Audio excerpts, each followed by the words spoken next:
राष्ट्रवादीचे वरिष्ठ नेते कॅबिनेट मंत्री धर्मराव बाबा सर आपल्या सोबत आहे। बाबा, लोकसभेची रणधुमाळी सुरू झालेली आहे। राष्ट्रवादीकडून किती जागांचा प्रस्ताव आहे, महायुतीकडे कशी बार्गेनिंग, कशी चर्चा सुरू आहे, सविस्तर सांगा।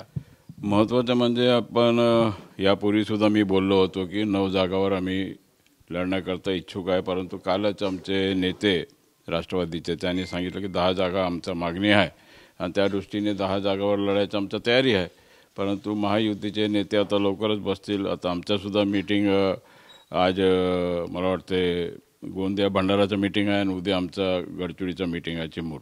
अशा प्रकारच्या दोन्ही लोकसभेच्या निवडणुकीसंदर्भात मीटिंग आमच्या बैठकी सुरू झालेल्या आहेत आणि त्या दृष्टिकोनातून बहुतेक उद्या परवापर्यंत आम्हाला सांगतील की काय पोझिशन राहील आणि त्या दृष्टीने आम्हाला सगळ्यांना कामाला लागावं लागेल। भंडारा, गोंदिया आणि गडचिरोलीबाबत उद्या परवा बैठक आहे, कोणासोबत बैठक आहे आणि काय चर्चा निर्णय अपेक्षित आहात? नाही, बैठक म्हणजे आमच्या पक्षाचा बैठक आहे आणि त्या दृष्टीने आता दादा बसून सगळ्यांचा विचारविनिमय सगळं घेतील, काय करायचं काय नाही आणि त्या दृष्टीने पुढच्या रणनीती आमचा ठरणार आहे। गडचिरोलीवर दावा केला होता तुम्ही, भंडारा गोंदियावर दावा केला होता, प्रफुल्ल पटेलांना आता राज्यसभेत पाठवलं, मग नवीन उमेदवार कोण?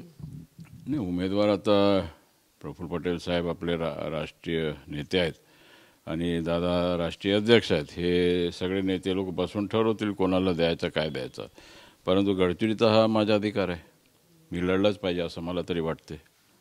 अजितदादा तुम्हाला केंद्रात पाठवायला तयार नाही, त्यांना तुम्ही महाराष्ट्रातच हवे अशी माहिती आहे, कारण की तुम्हाला भाजपचाही प्रस्ताव होता तुम्ही कमळावर लढा म्हणून, परंतु तो प्रस्ताव अजितदादांनी नाकारला अशी माहिती आमच्याकडे। नाही, हे वरिष्ठ पातळीवर काय ठरलं काय नाही, कोणी कुठे उभा राहायचा, कोणत्या चिन्हावर राहायचं ते त्यांचा बाब आहे। परंतु मी सध्या तर NCPचा मी प्राथमिक सदस्य असल्यामुळे आणि NCPचा मी उमेदवारचा मागणी केलेलं आहे, तिकीट मला मिळाला पाहिजे आणि त्या दृष्टिकोनातून वरिष्ठ नेते महायुतीचे काय ठरवतील त्या दृष्टिकोनातून पुढच्या रणनीती होईल। कधीपर्यंत फायनल सूत्र कळायला मिळेल की हा फॉर्म्युला असेल महाराष्ट्रात महायुतीच्या जागा वाटपाचा, कधीपर्यंत निश्चित होईल, जाहीर कधीपर्यंत होईल? नाही, आता जवळजवळ भाजपाने तर 190 काहीतरी जाहीर केलं आहे मला वाटते आणि त्या दृष्टिकोनातून आणखीन आज उद्यामध्ये पुन्हा नवीन लिस्ट जाहीर होतील, आमचे सुद्धा काही नावं पुढे येतील, NCPचे शिवसेनेचे सुद्धा काही आमचे महायुतीचे नाव पुढे येतील, भाजपाचे सुद्धा काही नाव येण्याची शक्यता आहे। त्या दृष्टिकोनातून लवकरच आहे, कारण की आता काय वेळ नाही, आता कारण की आचारसंहिता आता 10-15 तारखेपासून बहुतेक लागण्याची शक्यता आहे। त्या दृष्टीने आता आचारसंहिता लागल्यानंतर मला वाटते एक 7-8 दिवसांनी नॉमिनेशन सुरू होऊन जाईल आणि एप्रिलमध्ये पहिला टप्पा आपला वोटिंगचा आहे आणि त्या दृष्टिकोनातून वेळ कमी आहे आणि आता आपल्याला कमी असल्यामुळे लवकरात लवकर उमेदवाराचा जाहीर झाला तर लोक कामाला लागतील। केंद्रीय गृहमंत्री अमित शहा यांच्यासोबत चर्चा होईल असंही कळत आहे, तुम्ही म्हटले की भाजपसोबत आमचे पण NCPचे नावं जाहीर होणार। आता होईल, महाराष्ट्र राज्यामध्ये सगळ्यांच्या म्हणजे तिन्ही आमचे नेते आहेत, आमचे सहकारी जे आहेत त्या पक्षाचे जे काही असेल ते ठरवतील आणि जाहीर करावं लागेल लवकर। बारामतीची लढत ही हाय व्होल्टेज ड्रामा असणार आहे महाराष्ट्रात? नाही, थंडरबोल्ट आहे ते, हाय व्होल्ट म्हणजे काय फारच भयानक होणार आहे आणि तिथूनच सगळं उगम होईल। जसं नाशिकवरून गोदावरीचा उगम आहे तसंच प्रकारचा बारामतीतूनच उगम होण्याची शक्यता जास्त आहे। काय उगम होण्याची अपेक्षित आहे तुम्हाला? अरे आमच्या घडी बिलकुल घडी तीच, वेळ नवा, तिथं सुरुवात होईल असं वाटतं? घडी तीच, वेळ नवीन आहे। सुरुवात कुठून होईल? म्हणून तर वेळ नवीन असल्यामुळे आमचा घडी येणारच। मी मागेच बोललो होतो की कमी लाखो मतांनी आमचा उमेदवार निवडून येतील। तुमचं गडचिरोली लोकसभा लढण्याबाबत अजितदादांशी काही बोलणं झालं आहे का? नाही, मी तर पहिले जाहीर सभेमध्ये सांगितलं, मीटिंगमध्ये सांगितलं, सगळ्यांच्या पुढे सभेमध्ये सांगत आहो, लोकांना सांगत आहो, आपल्याला सुद्धा मी सांगत आहो, जवळजवळ 2 वर्षापासून मी हेच बोलत आहो। आता बघू काय होईल।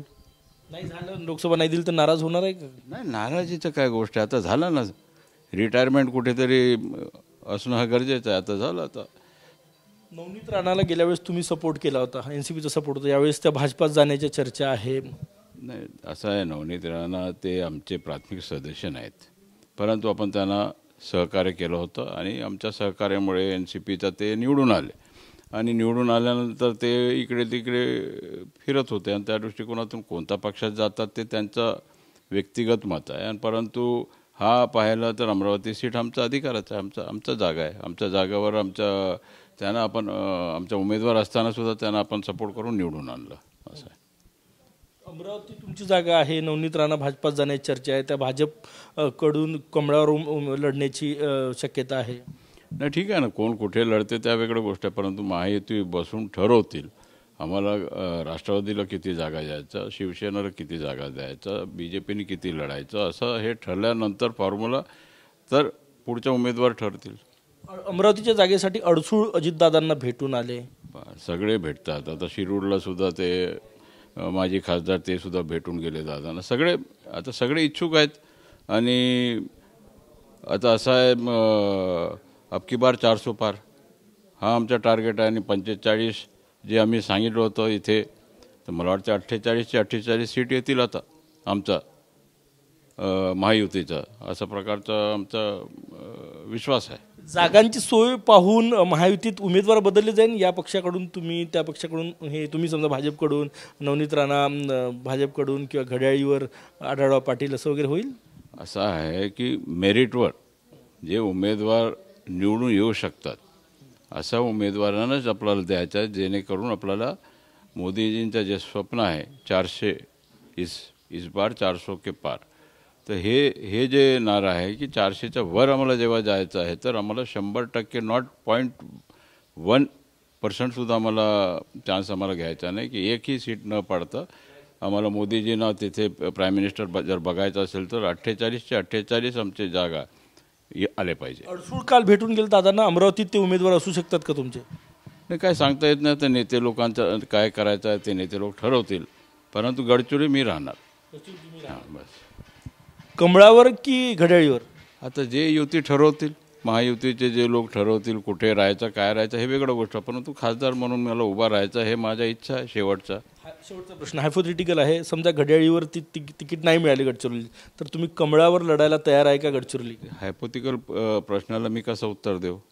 असं आहे की जे काय आहे, मी आहे NCPचा आणि NCPचाच प्राथमिक सदस्य असल्यामुळे ते नेते लोक जे बसल्यानंतर काय ठरवतील त्यानंतर पुढच्या कारवाई तसा प्रकारचा आम्हाला जे आदेश येईल त्याप्रमाणे आपण करू. खूप धन्यवाद. कॅमेरामॅन सचिन सॅमसह गजानन माटे, TV9 मराठी, नागपूर.